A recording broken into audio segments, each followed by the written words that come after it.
Bismillahirrahmanirrahim. Assalamualaikum warahmatullahi taala wabarakatuh. Rabbi shrah li sadri wa yassir li amri wahlul 'uqdatam min lisani yafqahu qawli. Qalu subhanaka la ilma lana illa ma 'allamtana innaka antal alimul hakim. Assalamualaikum warahmatullahi taala wabarakatuh. Qala Syekh Mu'allif adaballahu nafa'a bihi wa bikum fid darain amin. Kita bersambung dengan kitab Amalan Sedikit Pahala Berganda. Hari ini insya-Allah kita akan macam mana sahur tadi? Okey, sedap, alhamdulillah. Jam 6 pagi sekarang ya. Okey, hari ni hari ni insya-Allah kita akan sambung dengan amalan solat sunat rawatib 12 rakaat setiap hari. Sebelum ni kita masuk tadi 4 rakaat sebelum zuhur, 4 rakaat lepas zuhur, 4 rakaat sebelum asar, 4 rakaat lepas isyak. Yang ini pula cara yang lain, yang di mana 12 solat rawatib, solat sunat rawatib 12 rakaat setiap hari. Kalau kita nak buat yang ini. Kerana yang tadi tu 4, 8, 12 sama juga 12 tapi tadi 16. 4 zuhur, 4 sebelum zuhur, 4 selepas zuhur, 4 sebelum asar, 4 lepas isyak. Yang ini 12 rakaat yang lain pula. Dalam sebuah hadis yang bermaksud daripada Ummu Habibah radhiyallahu anha, isteri Nabi SAW berkata, aku telah mendengar Rasulullah SAW bersabda, tidaklah seorang hamba yang Islam solat pada setiap hari kerana Allah sebanyak 12 rakaat sunat, bukan wajib, melainkan Allah akan membina sebuah rumah di dalam syurga untuknya. Atau perawi hadis kurang pasti, melainkan dibina sebuah rumah di dalam syurga untuknya. Ummu Habibah berkata, maka aku tidak pernah meninggalkan solat-solat tersebut setelah mendengar ucapan Nabi SAW itu. Okey, jadi maksudnya hasil daripada kita menjalankan 12 rakaat rawatib setiap hari adalah rumah di dalam syurga. Takkan rumah dia tak ada penghuni kan? Jadi bila dah dapat rumah dalam syurga, insya-Allah mudah kita untuk masuk syurga Allah Subhanahu Wa Taala. Panduannya, caranya adalah 12 rakaat sunnah yang disebutkan dalam hadis ialah 2 rakaat sebelum subuh, 4 rakaat sebelum zuhur, 2 rakaat selepas zuhur, 2 rakaat selepas maghrib, 2 rakaat selepas isyak. Jadi itu adalah 12 rakaat yang dinyatakan dalam hadis tersebut, maksudnya lah. Jadi 12 rakaat itu adalah tadi apa? Subuh. Sekejap kita taruh sini. Kita tuliskan solatnya subuh, zuhur, kita pakai letter je lah subuh S, zuhur Z, asar, maghrib M, isyak I. Okay, jadi dia ni sezami. Okay, jadi apakah rakaat yang dinyatakan tadi? 12 rakaat. So 2 rakaat sebelum subuh, 4 rakaat sebelum zuhur, 2 rakaat lepas zuhur, asar tak ada. Okay, maghrib 2 rakaat selepas, isyak 2 selepas. 2, 6, 7, 8, 9, 10, 11,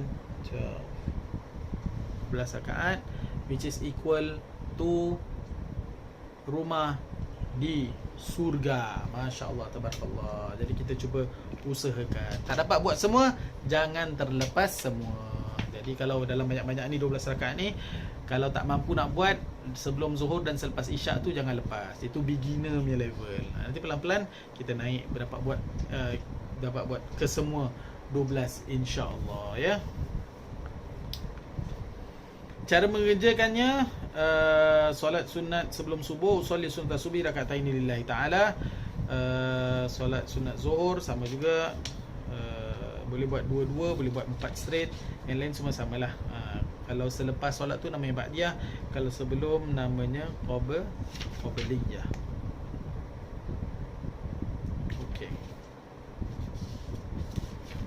Wallahu taala a'lam. Seterusnya, fadilat membaca satu huruf Al-Quran.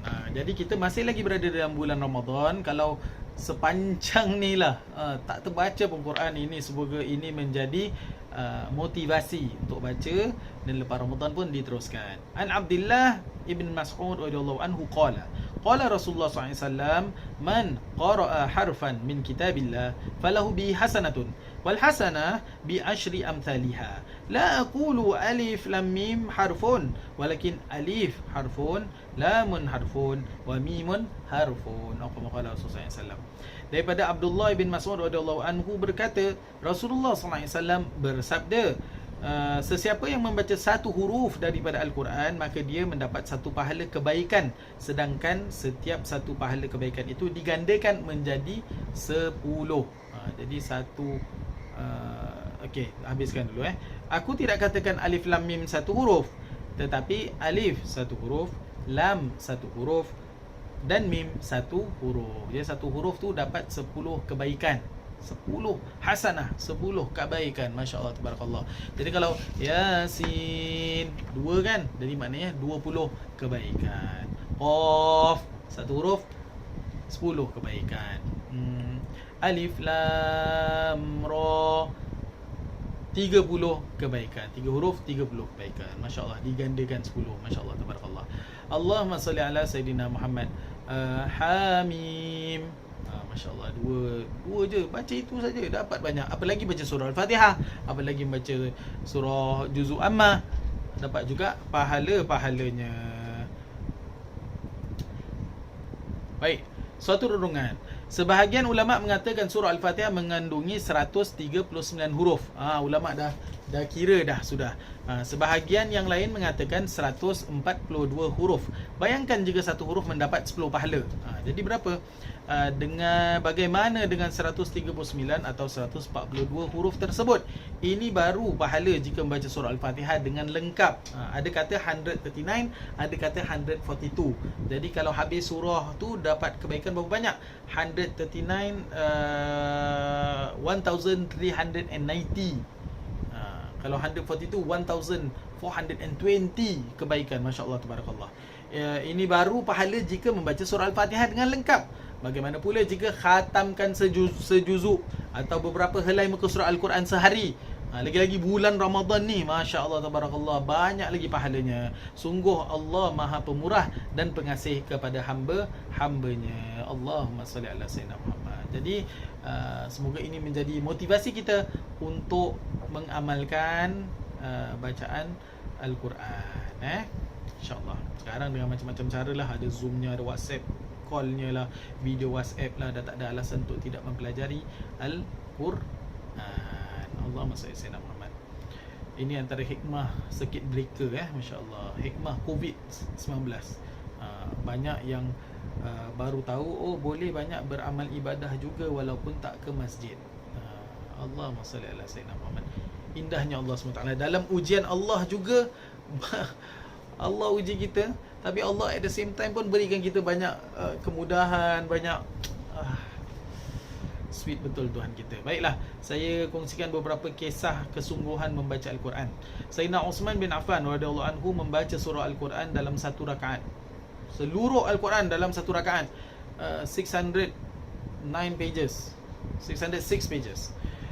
Muhammad bin Sirin, seorang tabi'in yang masyhur, meriwayatkan daripada isteri Sayyidina Uthman bin Affan radhiyallahu anhu yang memberitahu bahawa Sayyidina Uthman radhiyallahu anhu pernah menghidupkan keseluruhan malam antaranya dengan membaca seluruh Al-Quran dalam hanya satu rakaat solat.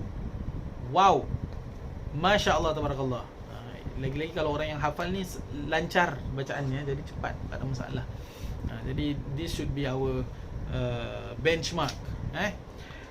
Kisah yang lain pula, Sayyidina Tamim Ad-Dari menghatamkan Al-Quran dalam satu rakaat. Masya Allah. Muhammad bin Sirin mengatakan juga Sayyidina Tamim Ad-Dari adalah seorang yang dapat menghatamkan Al-Quran dalam satu rakaat solat.